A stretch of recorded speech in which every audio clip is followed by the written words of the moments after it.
سلامات كرات حاتي خامت خانو أنا እግዚአብሔር ይመስገን ሰላሜ ከምዛ ንሰላም ዘለኹ ሰዓት ንሰላም ክትህሊ በዓልቲ ሙሉእ ተስፋዬ እንኳዕ ደሕና መፃእኹም ናብ ሰባ ቻነል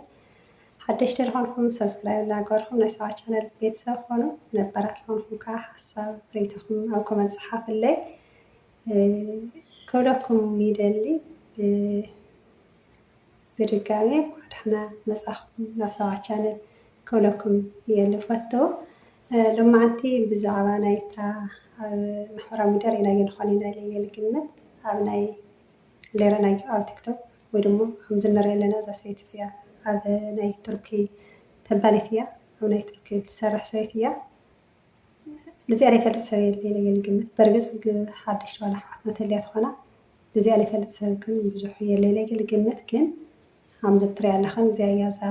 ቃቲለና قاتلة تاجانات سرحتنيا هم قاتلة تايم تيميديا لو تصلنا already لما تت من قصصنا يوارسا زرا بحفش جنا يعني تاي أوزو لبقلص لله أو يشتين تنحسب مثل اللي خوي أو للي بصحاتنا اللي كومنت تات كله مالت برجس التنا قرطوس وبيخوني تسويتي ግን ደሞ ኣሕና ሰራሕተኛ ኢና ኦልሬዲ ኣባዕተን ኢና ቢልን ኢና ነና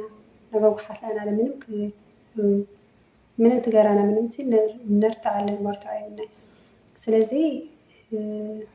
ኣብ ለይቲ ተርተዋሉ ነገር ኣብ ለይቲ እርምጃ ወሲድካ እንትን እንዴት ስርዓት ክልሕዝ ለይትገብረሉ ደረጃ ኣብ ልልኻልቡ ኮይንካ ያፍኻ ምውጥዋጥ ፅቡቅ መሲሉ ስለለይተረድአን ስለለይተሰማዕኒ ኢና ዝረዝሮ ብሓፈሻ ንሽተይ ክገልፀልኩም እየ ግን ደሞ ኣታ ሰበይቲ ዝተናገረቶ መጀመርታ ቀድሞ ማታ ዝተናገረታና ሓንቲ ቪድዮ እዛ ቪድዮ ስላ ከስማዕኩም እየ እዚኣ ስምዕዋ እሞ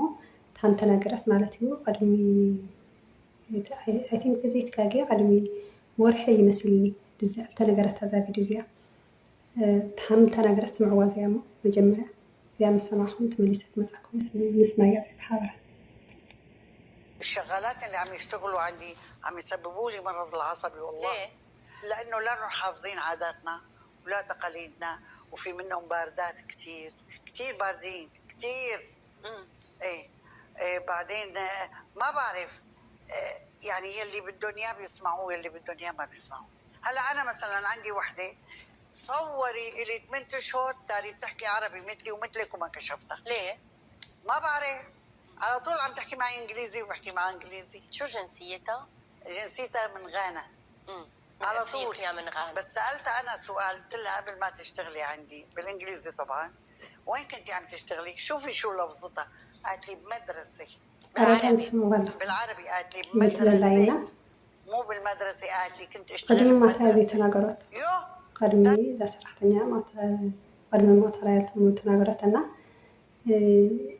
እዛ ሰብ እዚኣ እቲ ዓይነት ኣብ ሰራሕተኛት ዓይነት ሰብ ምዃና ብሓፂሩ ብዙይ ኳ ትርዳእ ኢኻና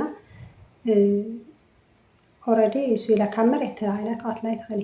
ግን ሃመይ ይኹን እምበይ ርጉምቲ ትኹን ብረክቲ ትኹን ብዘይገድስ ኣነ ማእታ ዓረብ ከም ነብስኻ ሞታሪ መስሉ ንስማኒ እዩ ደሞ ትኽክል እዩ ዓድና ተኸምፂኻ ይቅር እሞ ዓድኻ ኮይንካ ኳሲ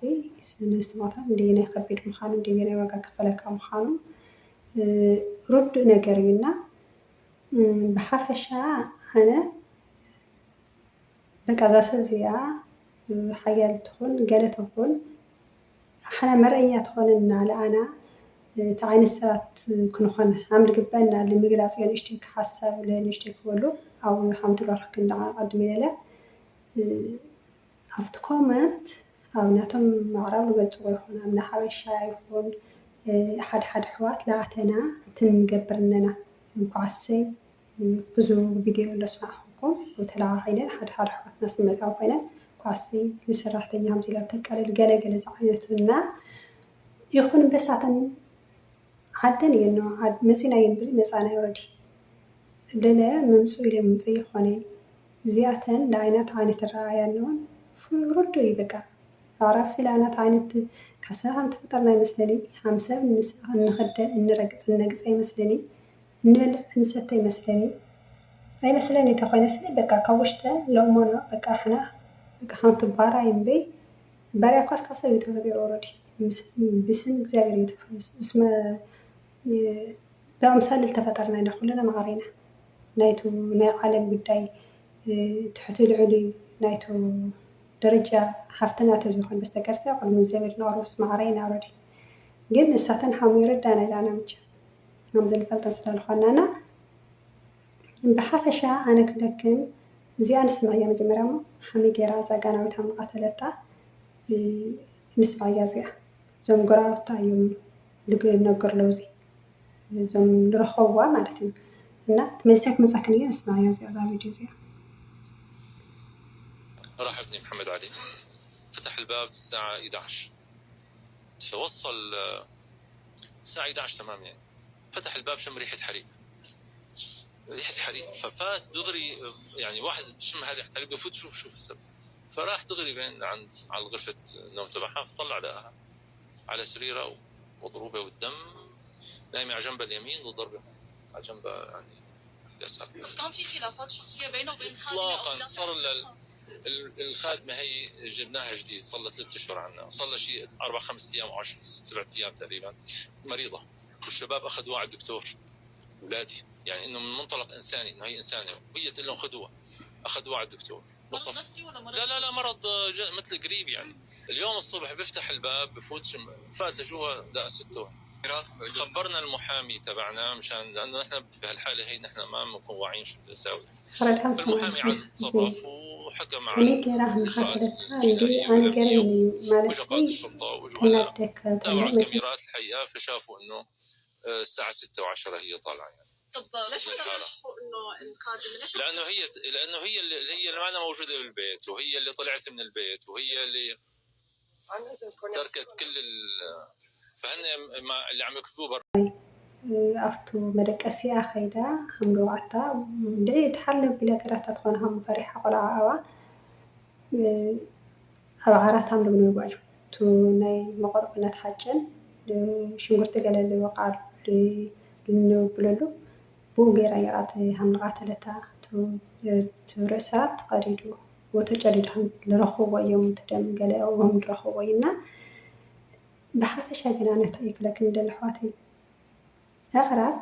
ولا أنت نشتي لايف لنشتي تنكب لي أي أعرف أي ندخل مالتي خوني بتعيس من تاول الجراح بتلي بتلا واليوم ولا عبيت عندك أنا اليوم جاء واليوم بتلي بتعميهم سميت الجراح بتعميهم لفتاة تنخا جاء أنا تأيك لكن دلحواتي يفتاتنا بزي قدس احنا كنا برينا ندلي لبعنا ترح يقولنا احنا كنا برينا ندلي عفتي تسبينا دلاتنا عفتي تسببوا عفتي تسبحوات النونا حفش استدرابوا ملو نسبلانا انه مسندنا فوقتو بصير اللخد احنا لفرق روعي لنا عوزي እንጀራ ኮይና እዚ ከፍና ንበልና ምንም ነገር ኣብደልዕና ሰዓት እሳኮ ጋር 87 ዓመት እያ ሰባልዓት እያ ግን ገደደት ንበለና 28 እያ ግድን እያ ላዕባት ኢላ ግድን እያ ትቅትል ዝያለለ ብጣዕሚ ጉንንቲ ፍሉጥ እያ ቀናት ዓዲሲ ብዙሕ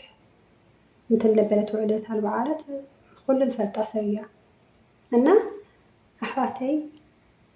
ታይልባ ለውሎ ለድናሰይ ወይ ዓዶም ሕደገሎም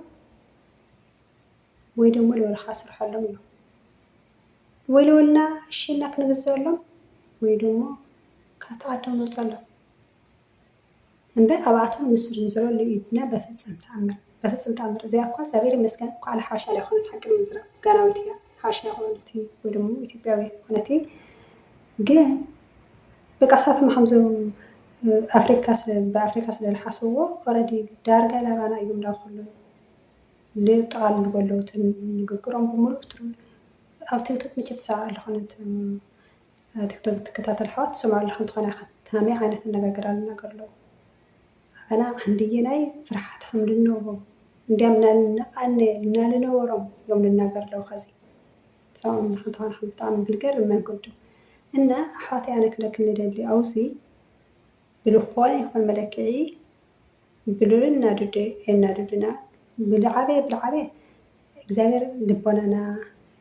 ከብለና ልቦናና ከረጋግዐልና ፅቡቅ መንፈስ ክሓድረና እሳቶም ዝወሉ ተወልና እሳቶም ዝገበሩ ተገበሩና ፅቡቅ መንፈስ ዝርዳእ መንፈስ ክበና ተረጋግዕ መንፈስ ክበና ኩሉ ግዜ ብፀሎት በቃ ብፀሎት ግድን የድልየና ኣሕናቅ ምክንያቱ ከመይ ዓይነት ላገበሩና ከምልበሉ ብዙይ ብሓሳብ ንዓልና ብናይ ውልቀና ብዙይ ብስራሕ ብዙይ ብናያቶም ምጭርባር እዚ ኮነ ላልካ እዚ ስርሕና ዝግበርና ላሉ ናያቶም ጨዋት ዝባዕሉ የዕበድ ብደካ እዚኣቶም ብሙሉኦም ተፃበርና ስለንኽእል ኣእምሮና ብጣዕሚ የድልይ ይኹን እምበር ነፍስናትና ነጥፈላ ግን ኣሕና ዳኣቶም እናተይኮናይሲ ብልዓበለ በረግፅ እግዚኣብሔር ነና ዝጥይቅ ነፍሲ እያ ነፍሲ ኦረዲ خلاص ነፍሲ ተጠይኻ ቅድሚ እግዚኣብሔር ተጠያቂ ኢኻ ኣሕዋተይ ብዝኾነ ይኹን መለክዒ ግን ኣሕና ቅድውሑ ሲሱ ኢለ የልዕልና ይግቦ ኣብዚ ዘቕራ እዚኣ ኣብዚ ተጠቃርተላ ሴታይ እና ኣሕዋተይ ኣነ ክለክ እንደለዚያ ክናድዳኽን ክኾናየን ክበሳጫይኽን ክኾናየን ተኾነ ምስቲ ስራሕ ለየለ ምዃኑ ምስቲ ኩሉ ንክገር ለየለ ምዃኑ ብሳተን ተስማዕሚኸን ክትነብራ ፈትና ኣብለይ ትስማዕምዓሉ ወይ ድሞ ቃዕሚ ክንብልዓል ተኮይኑ ግን እርምጃ ምውሳድ ተኾነይሲ ካተዓደን ቀስ ኢልኽን ኣምላክ ክንለምንኽን እግዚኣብሔር ለኣኻት እንደበለ ስራሕ ክፈጥራልኽን ናብ ካሊእ ክመሰስ ኢልኽን ምኻድ በቃ ዘየታ መመረፂት ካሊት መመረፂት የለይ እምበ ነፍስናትኽን ሕድሪኽን ኣሕዋተይ ሕድሪ እግዚኣብሔር መከባብሎ ይሃበና ብርግፅ ለኣቶም ንክትኽእል ብጣዕሚ ከቢድ ብጣዕሚ ፈታኒ ብጣዕሚ ከቢድ ይኹን እምበይ ነፍስናትካ ንምጥፋእ ብጣዕሚ ከቢድ እግዚኣብሔር ካብቲ ሕማቅ ነገር እዚ እግዚኣብሔር ይሰውረና ብሓፂሩ እና ኣሕዋተይ ካብዚ ነገራት እዚኦም ክትጥንቀቃ ለኣኻትን ዝከራኸርክን ወይ ድማ ዝፈታተንክን እንትኾኑ ካብ ዓዶም ቀስ ኢልኩም ንክትወፃ እየ ተሓሳስበክን እምበይ ከምዚ ዓይነት ሓሳብ በፍፅም እስቲ ሪኢኽና ኮና ዝሓፍትና ቀቲሎም ሲ ሓደ ዓረብተት ነገር ነይሩ ዶ ምክንያቱ ኣሕና ከም ሰባት ኣይወፅርናይ ሂማኖት ስለለይብሎም ጥራሕ ኣይኮነ በቃ ኣሕና ሲ ከምዙ እንስሳካ ሞይቱ እንዲያም ይወኻ ኣለኮ ኣይገርመክኒ ኣዕዋፍ ሞይተን ሲ ዘናየ ኣዕዋፍ በጣም ይበኽያ ማለት እዩ እና ኣሕና ግን ካብ እንስሳ ኳሲ የንእሳና እንስሳ ሓምቲ እንስሳትን ሰብ እየን ኢለን ሰባት ምዃነ ንፈልጣሲ ሞይቅር ሓምቲ ናያተን ነብሲ ዝሓዝና ካተን እንስሳ ኳ ሰድሕተን ስለንሪኣናየን እንስሳ ሓዚነን ንኣነ ይሓዝናን ኣለዋ እና እግዚኣብሔር ኣምላክ ሓምቲ እንስሳትን ከቢረን ዓደን ዝነብሩ ኣለዋ ኣሕና እግዚኣብሔር ዓድና ሰላም ገይሩ ዓድና ማዕቢላ ማዕሪጋ ቢያንስ ዓርስና እንኸደሉ ዓድል ክፈጥረና እግዚኣብሔር ይርዳእና እግዚኣብሔር ካልረዳእና ግን ብዓርስና ሂወትና ከይነባላሸው ዝሕድርኽን ኣሕዋተይ ክብለክን ይደሊ ስለምሳይ እናርኽን ብጣዕሚ መስግነኩም እግዚኣብሔር ክብረለይ ሕድርኽን ኣሕዋተይ ምሳራብ ይትጨቃጨቃ ምሳራብ ይቅር መስኩም ክትወስዳ ልክትስማዕማዓ ፈትና ኣምላክ ልቦናኽን ከብለልኽን ልቦናኽን ከረጋግዓልኽን ኣምላክ መጀመርያ ለምኖ እና ካት ሕማቅ ነገር እዚ እግዚኣብሔር ኣምላክ ይሰውረና ክብለክን ይደሊ ኣተን ኣሕዋተይ ኳዓ ተለታ ኳዓሰ እዚ ኳ ተነሳ ትብል ኣሕዋት ኣብ ኮመንት ትላፅሓፍከን ትራንስሌት ገይሮም ክርድዎ እዮም ትግርኛ ተፅሕፎ ወይ ድማ ኣምሓርኛ እንድፅሕፎ ኣሕዋት ዘለና ሁላችን ማለት ነው። በዚህ አጋጣሚ በእህታችን ጋናዊት የገደለቻት ሴትየዋ የቱርክ ተዋሳይ የሆነች ሴትየዋ በዚህ አጋጣሚ አንድ ነገር ልንገራችሁ ውድ ጓደኞቼ ተከታታዮቼ እና ሴትየዋ ምንም ቢሆን ግን መግደል የለበትም በፍጹም ታምር። ምክንያቱም ለእሷ ሳይሆን ለራሳችን ብለን ምክንያቱም እዚህ ሀገር ባሮች ሀገር ትርኩ ነው ያለችው ሴትዮዋ በቃ የገደለ መግደል ነው። በእኛ በሱድ ላይ ያለው ህግ እንደዛ ነው። በእነሱ ደግሞ ግድ ነው። ከገደለች እድሜ ልኳ ነው የምታሰረው። እድሜ ልክ እስር ቤት ደግሞ መግደል ይቻላል። ማርያምን ይሻላል እንደዛ እና አንዳንድ ሰዎች በኮመንት ላይ በእነሱ በሀበሻ የምናገርበት አንዳንድ ልጆች አሉ እየገባን የሆነ በቃ ደስ የማይል መልስ እየሰጣችሁ ትገኛላችሁ። አንዳንድ እህት ወንድሞቼ ግን ትክክል አይደለም ብዬ እኔ አስባለሁ። እንዴት ስትሉኝ ሴትየዋ ምን እንደሆነች ራሷ እንደሰማችው በፊቱ ሴትየዋ እንዴት ምን እንደሆነች ራሷ እዚህም የተናገረች ምስክር ነው። ግን ብትናገርም ሴትየዋ ክፉ ብትሆንም ከፈለግን ሰዎቹ ተስማምተን እንድንኖር እንሞክር። ካልሆነ ግን ሰዎቹ መቋቋም ካልቻለን ቤታቸው ለቀን መውጣት ነው። እንደዛ ነው እንጂ ለነሱ እጃችን ሰንዝረን ለመግደል ይቀርና ትንሽ ለእንትን ማድረግም ተገቢ ነው ብዬ አላስብም። በእርግጥ እሷ የሆነ ነገር አድርጋለች ሴትዮዋ። እሷ ደግሞ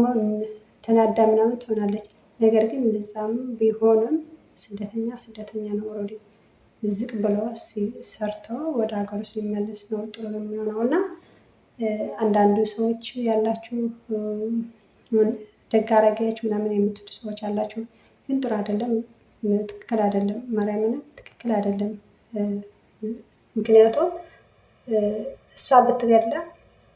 እሷ ትገደላለች። ካልተገደለችም እድሜ ልኳ ነው የምትታሰረው። ስለዚህ እንደዚህ አስበን መጥፎ ነገርም ለነሱ እንዳይሰማቸው ማሰብ ጥሩ ነው ብዬ አስባለሁ። አብራችሁ ስለነበራችሁ በጣም አመሰግናለሁ። እግዚአብሔር ያክብረልኝ። እግዚአብሔር አምላክ ሰላሙን ይስጠን። ለሁላችንም በአረብ ሀገርም በመላ ዓለም ያለን ሰዎች ስደተኞች ወደ ሀገራችን ሰላም አድርጎ ከቤተሰባችን በሰላም በፍቅር እንደምንገናኝ እግዚአብሔር ይርዳን። እግዚአብሔር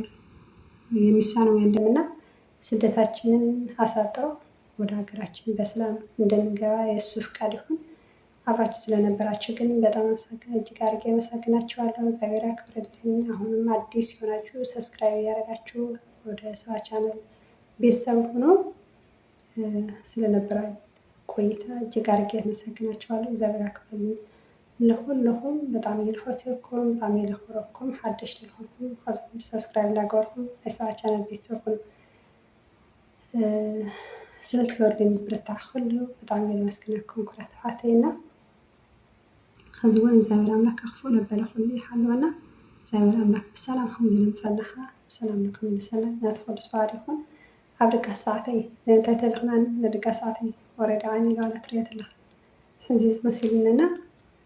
ስለምንታይ ንደጋ ሰዓት ክተልኽናን ግናይ ኣጋጣሚ ከዚኦም መደቀስ እዮም ሰላም ደቂ ስሽካ ከዚ ኢለ ከፍ ኢለ ፀኒሓ ምስታን ቪድዮ ቀረፀ ኢለ ኣንቶ ብጣዕሚ ናያቶም ባባዕታ ነይሩ ናይታ ቴሌቭዥን ባባዕታ ቀረፀ ሳልኮይ ወይ ደግሞ ቪድዮ ክገብር ከምዚ ካልኮይና ስለነበረና ፀኒሕት ግን ብጣዕሚ የመስግነኩም ኩራት ተሓተይ እንብሓልኩም ቪድዮ ስለነበረና ፀኒሕት እግዚአብሔር ያክብረልኝ። ብጣዕሚ የመስግነኩም ከዚውን ሓደሽ ለኹም ናይ ስራ ቻናል ምዃንኩም ከይትረስዖ ኦኬ። ያዕነለይ እግዚአብሔር ያክብረልኝ ኩራተይ